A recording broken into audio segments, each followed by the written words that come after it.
Good morning सभी को। इससे पहले हम लोग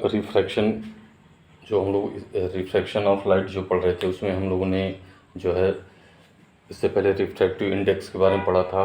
हम लोगों ने रिफ्रैक्टिव इंडेक्स है क्या चीज़, उसकी परिभाषा पढ़ी और टाइप ऑफ रिफ्रैक्टिव इंडेक्स पढ़ा था, एब्सोल्यूट और रिलेटिव रिफ्रैक्टिव इंडेक्स।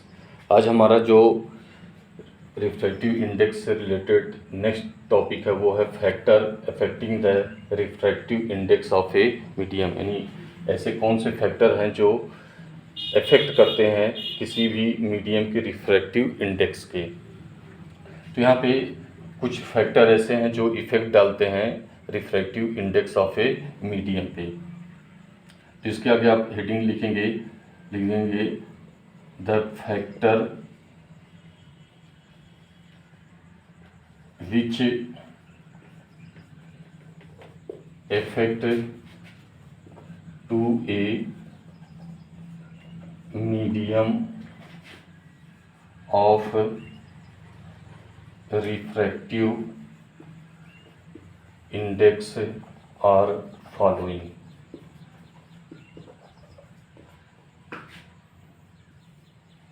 पहला जो हमारा फैक्टर है वो है नेचर ऑफ मीडियम।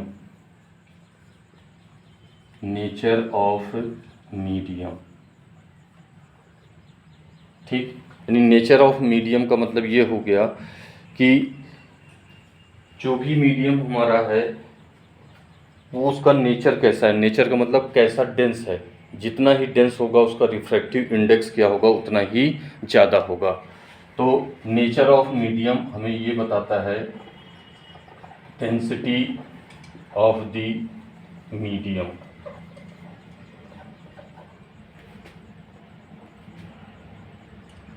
यानी मीडियम की डेंसिटी कैसी है। अगर डेंसिटी हमारी ज़्यादा होगी तो रिफ्रैक्टिव इंडेक्स क्या होगा, हमारा ज़्यादा होगा। जैसे for example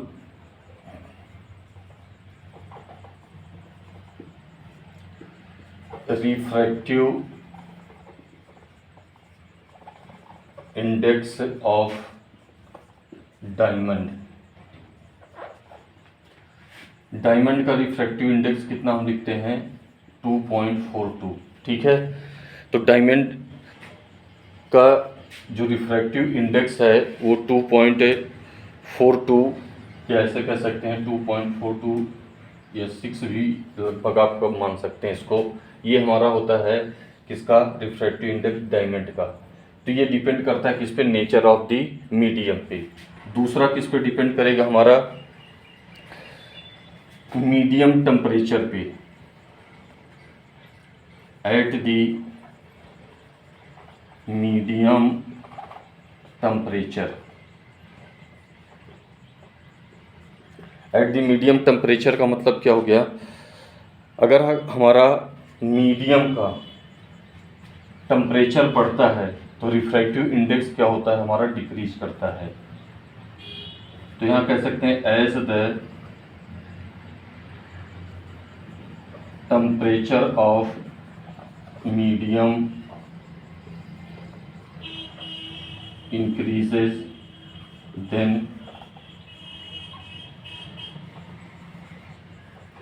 refractive index of medium decreases, ठीक। यानी टेम्परेचर बढ़ने पर क्या होगा, रिफ्रैक्टिव इंडेक्स आपका डिक्रीज करेगा। इसके बाद तीसरा आपका है, ये डिपेंड करता है wavelength of the light.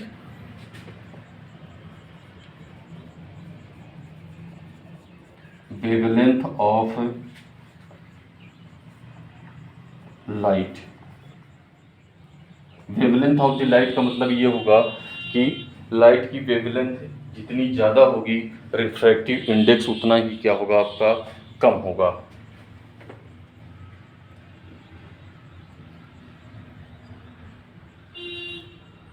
If wavelength of light is more than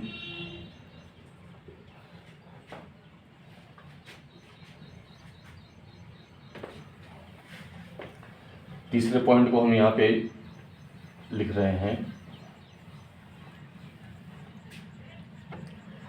तीसरा हमारा पॉइंट क्या है, किस पर डिपेंड करेगा, wave length of light. Wavelength of light का मतलब ये होगा, वेवलेंथ लाइट की जितनी ज़्यादा होगी रिफ्रैक्टिव इंडेक्स क्या होगा आपका उतना ही कम होगा। When wavelength of light is more than refractive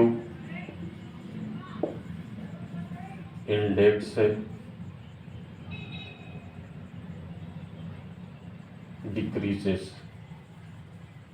ठीक, इसका एक फार्मूला हमारा होता है कॉजी फार्मूला, जिसे हम क्या कहते हैं, काजी फार्मूला। इस काजी फार्मूला के अकॉर्डिंग ही हमारा क्या होता है, वेवलेंथ बढ़ने पर आपका स्मॉल n की वैल्यू क्या होती है, डिक्रीज करती है बाई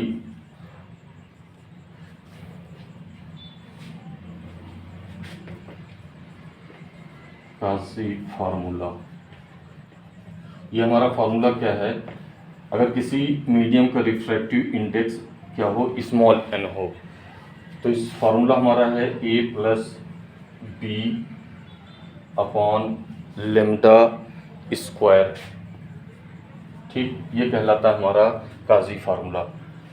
ये भी हमारे क्या है, आपके कांस्टेंट है, ये भी हमारे क्या है, कांस्टेंट है। Where capital A and capital B are constant.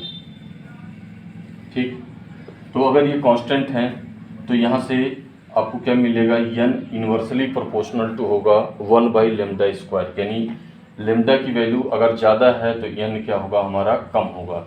जैसे रेड कलर है, रेड कलर का वेवलेंथ क्या होता है, हमारा ज़्यादा होता है, तो उसका रिफ्रैक्टिव इंडेक्स क्या होता है, आपका कम होता है। तो नोट में पहला पॉइंट आप लिख सकते हैं यहाँ से कि wavelength of red colour is more, so n is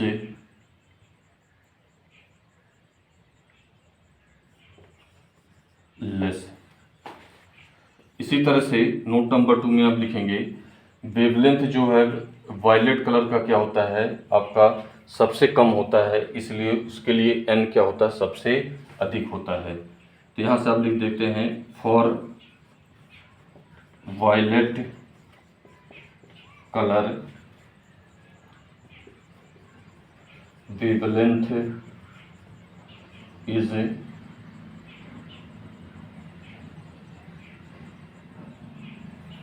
mostly less, so n is more for violet color। ठीक, तो इस तरह से आप दिमाग इसको याद रखिएगा, कैसे हमारा वेवलेंथ बढ़ने पर क्या होता है, रिफ्रैक्टिव इंडेक्स आपका कैसे घटता है, और रिफ्रैक्टिव इंडेक्स अगर आपका ज़्यादा है किसी कलर का तो उसका वेवलेंथ क्या हो जाएगा, आपका कम हो जाएगा। तो ये हमारे 3 फैक्टर हैं, इन तीनों फैक्टर को दिमाग में याद रखिएगा। इसी पे क्या करता है हमारा रिफ्रैक्टिव इंडेक्स किसी भी मीडियम का डिपेंड करता है, ये हमारे इफ़ेक्ट डालते हैं। तो आशा करता हूँ इस वीडियो को आप वॉच करिएगा, कुछ चीज़ें और हम लोग डिस्कस करेंगे, ठीक है, रिफ्रैक्टिव इंडेक्स से रिलेटेड, और उसके बाद फिर हम लोग आगे बढ़ेंगे क्योंकि ये सब चीज़ें ज़रूरी हैं, क्योंकि क्योंकि रिफ्रैक्शन में ही आपको हमेशा ज़रूरत क्या हो, आपको पता होनी चाहिए रिफ्रैक्टिव इंडेक्स की। रिफ्रैक्टिव इंडेक्स कैसे आपका घटेगा बढ़ेगा या किसका इफेक्ट पड़ेगा, सब जानना ज़रूरी है। चलिए इस वीडियो को वॉच करिए। आप सभी लोगों को मेरी तरफ से धन्यवाद।